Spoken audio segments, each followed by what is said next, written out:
Narios ka, 3 months. Ang video.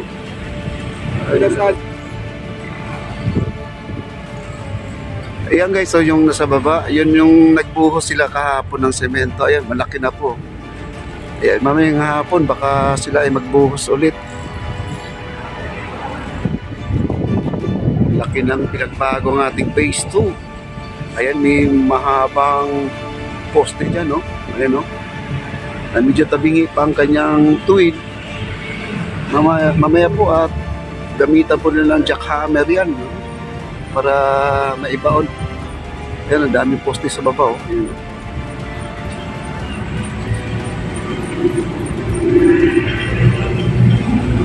Grabe, oh. Daming poste. Kaya matibay po talaga pag may mga sako na kung ano man lindol, hindi po basta-basta magigiba po ang ating esplanade or baha, no? Ang daming poste, oh. Napakatibay po itong poste na to. Yan, malapit lang po tayo sa may Binondo Bridge, Intramuros. Ayan po ang ating napakagandang tulay dito. Yan po ang nag-trending, oh.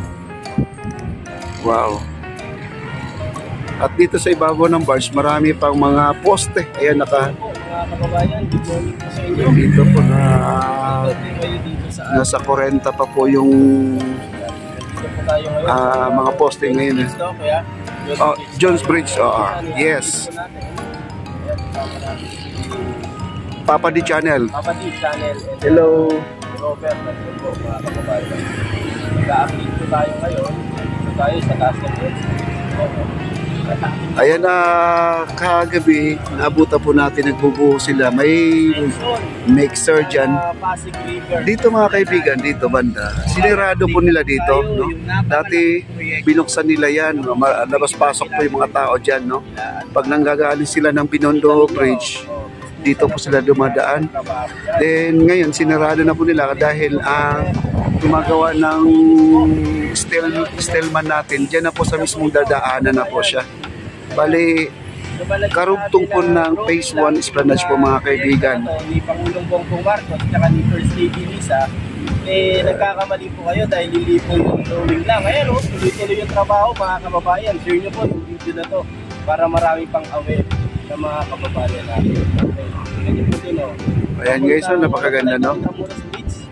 Between ng Binondo Intramuros Bridge at saka Jones Bridge. Okay, so ito ang sunod. Delpan.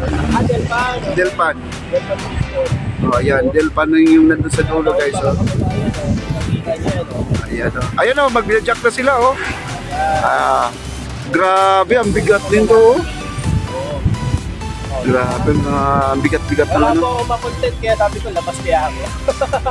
Maganda pala mag-vlog na ganito, maliwanag. Maganda na mag-update. Maganda na hindi lang natin na papakita yung dami ng tao na pumupunta po rito sa Pasig River Esplanade, but mapapakita din natin yung mismong pagtrabaho. Oo, yung trabaho. Ito, sasabihin natin, maganda yung project. Okay, maganda yung project. Yung Pasig River Esplanade. How about yung mga taong behind the scene? Paano napaganda yun? Paano nag-materialize yun? At least dito, napapakita natin yung masisipag natin ng mga laborer, mga construction worker. Napapakita po natin gaano pa sila kasipag. Ano po ba yung sakripisyo na ginawa nila para lang po mag-materialize, may sa katuparan ang mga proyekto ng gobyerno. Ayan sila. Gusto natin silang pakita, mga kababayan, ilang pagsaludo po sa kanila. Tama. Alam mo, Sir Jos, yung phase 1 na esplanade sa likod ng post office, nung inumpisahan yan, ginawa yan, nung kinukunan namin ng video yan, ayaw nilang ipapakuha ng video. Galit sila dahil national daw yan. Oo, ngayon, biglang nag-boom yung esplanade, pinapapasukan, pinapasyalan, nagulat sila.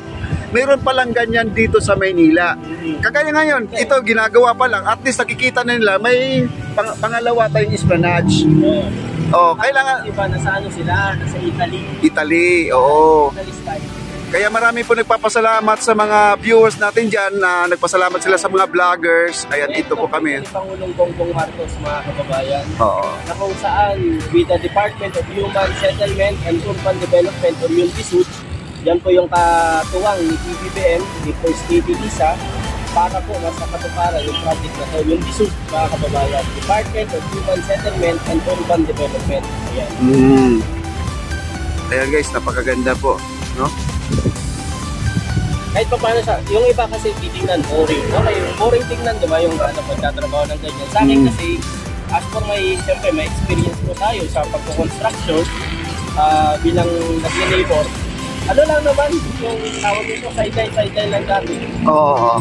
And even sa pamilya rin kasi namin, siyempre, pamilyang ano rin eh, sa mother side ko at father side, may mga ano rin, may mga nagko-construction din akong kamag-anak. Siyempre, kahit pa paano, respeto sa kanila. Oo. At least nalaman na po natin gaano kahirap magiging empleyado or construction boy. Oo. Napakainit guys, oh. Kita nyo naman, oh. Masyado kung sa pinakasibahan. Yan ang grabing tao doon sa... Ngayon ang mga stillman po natin ay gumagawa ng forma, no? Dito, yan, oh. Poste po yan para sa platform. Oo. Ayun, yung sa kabila, ano tawag nito? Yung mga stillman, yung nagtatali, reverse pa tawag nun. Bago yan. Lagyan ng forma, tapos buhos. Ayan, guys, oh, kita nyo naman, oh, napakalawak niya, no? Hanggang doon sa may Binondo Bridge na yan, pag natapos yun, ako, napakahaba na po ang ating papasyalin. Kasi 25 kilometers kabilaan, so only 50 kilometers. Oh, 50 kilometers. Malaki to. Grabe, no? Napakahaba. Pero nakaraan nung nandito tayo, yung launching dito kasama si BBBM. Yung area na kinoconstruct nila, ano lang yan, yung nandun yung scale model, nandun yung yung kumbaga, nandun yung mga plano, pinakita sa amin. Hindi pa yung ginagawa dyan.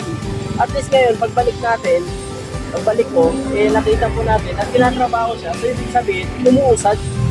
Pero may nagsabi, Sir Jos, ito lang pinapakita ngayon sa phase 2, ano lang daw to, parang nagpapakitang gilas lang daw. Sabi ko, ma'am, may budget na po ito. Abangan na po tayo manghusga muna. At abangan po natin yung pagkatapos ng termino ng ating mahal na Pangulong Bongbong Marcos. Saka lang tayo mag-comment. Ganun lang po yan. Ano po yan? Ewan ko ba sa mga tao to kung di naman sa mga kababayan, is naman Oo. Nakikiusap po kami sa inyo.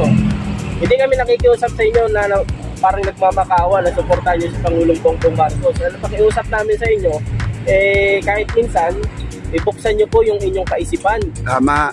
Ilang taon pa lang si Pangulo, isang taon at sabihin natin going to 1 year and 8 months. Tama yun. Yun pa lang yung administrasyon niya. Kailan pa lang ito sinimulan? Yun. 6 years yung niya, pamumuno. Hayaan natin na pagkatapos ng kanyang termino, gaano na pakahaba itong yung ginawa dito na proyekto. Yun, tama yun. Kasi ito sabihin ko sa inyo, alam ko may mambabansa na dyan. Tumira ako ng Davao City. Oo. Kailan pinangako yung yung Mindanao Railway Project? Tatagal na yun. Panahon ni dating Pangulong Duterte. Oo. Kaso kahit ukay, wala. Kita nyo naman. Kaya nagingit-ngit po talaga tayo dyan. Kasi yan talaga may budget yon. Pero walang budget yun. Umatras yung China eh. Hindi, ang sabi naman kasi nila, may budget na raw yun. Kaya lang utangin. Oh, yun. Tama yun. Hindi, ang laki ng nun. Laki pera yun, oh. Ang laki ng tawag dito, ang laki ng interest. Hindi pwede. Kaya nga, parang mamumulubi na tayo dyan. Ayun ang sabi mga kaibigan na may budget pero uutangin pa lang. Sus na po, napakasakit po yan mga kaibigan, napakabigat po yan. Ayan, ang sabi ni Sir Joshua, sa Jones Bridge tayo. Bukod pa sa utangin may interest pa, no? At yun po, mahirap po. Baka sa interest pa lang, baka di tayo makakabayad. Ayan, ina-update ko natin. Ayan. Yung Pasig River, Canal, na project po ni Pangulong Bongbong Marcos. Ayan na. Pinasabi na iba, panahon pa ni Yorme yan, panahon ni dating Pangulong Duterte. Ayan na naman tayo, no? Wala kaming pakialam kung kaninong proyekto, kaninong idea to. Ang sa amin lang, kung anong mas nakakabuti, maganda para sa sambayan ng Pilipino, para sa buong Pilipinas, isuportahan natin. At saka kung sino nakaupo kayong presidente, suportahan natin. Siya na rin nagpapatuloy nito. Oo. Ayan. Ma'am Esther T, maganda. Mabuhay, PBBM Junior.